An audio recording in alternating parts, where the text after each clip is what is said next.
બેગમપુરાના યુવકે વ્યાજખોરોથી કંટાળી આપઘાત કર્યો। સુરત ક્રાઇમ બ્રાન્ચે મહેસાણા હાઈવેથી વ્યાજખોરની ધરપકડ કરી વધુ તપાસ હાથ ધરી છે।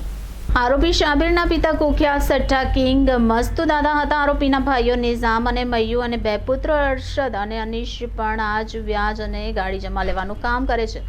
નંબર પ્લેટ વિનાની ગાડી અધર સ્ટેટમાં ડુપ્લિકેટ આરસી બુકના આધારે વેચી દે છે। બુટલેગરને દારૂની ખેપ માટે ખેંચેલી ગાડી ભાડે આપે છે। તો શાબિરના ભાઈ મયુના જુગારધામ પર હાલમાં જ એસએમસીએ રેડ કરી હતી। ખેંચેલી ગાડી આરટીઓમાંથી ચોરાયેલી કોરી અને જૂની આરસી બુક પર નામ ફેર કરી વેચી દેતા હોવાની વાત પણ નકારી શકાતી નથી। ઝેર પીનાર વ્યક્તિની પણ બે બાઇક વ્યાજમાં જબરજસ્તી કબજે લઈ વેચી નાખી હતી।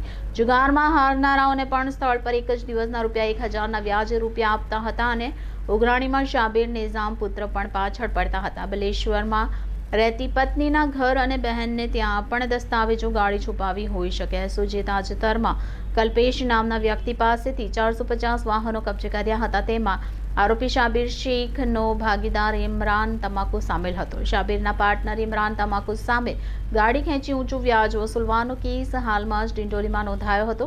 શાબિર ગાડી ખેંચી અન્ય પ્રદેશોમાં વેચી દે છે। ખેંચેલી ભૂલવાવાળી ગાડી બુટલેગરને નંબર વિના ભાડે આપે છે। મહિલાઓ પણ ભોગ બની। દિલ્હી ગેટ ભરૂચ મોહલ્લાના ઘણા લોકો શાબિરના વ્યાજના ચક્કરમાં ફસાયા હોવાની વાત ચર્ચાઈ રહી છે।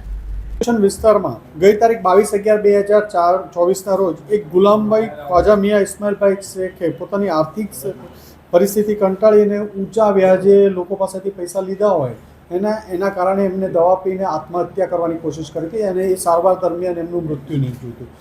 જે બાબતે મૈદરપુરા પોલીસ સ્ટેશનમાં શાબિર ગુલામ મુસ્તુફા શેખ વિરુદ્ધ આપઘાતના દુષ્પ્રેરણનો એક ગુનો દાખલ કરવામાં આવ્યો હતો અને આ માણસે વ્યાજના ચક્કરમાં આવીને આમનેથી સુસાઇડ કરવું પડ્યું હતું।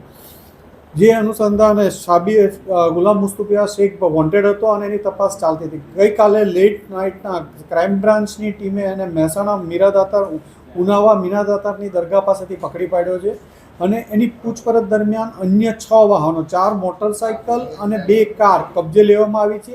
જે અલગ અલગ લોકો પાસેથી પ્રાથમિક દ્રષ્ટિએ વ્યાજની સામે પૈસા જે ધિરાણ કર્યું એની સામે અવેજમાં રાખેલી હોય એવી ગાડીઓ હોવાનું ધ્યાનમાં આવ્યું છે।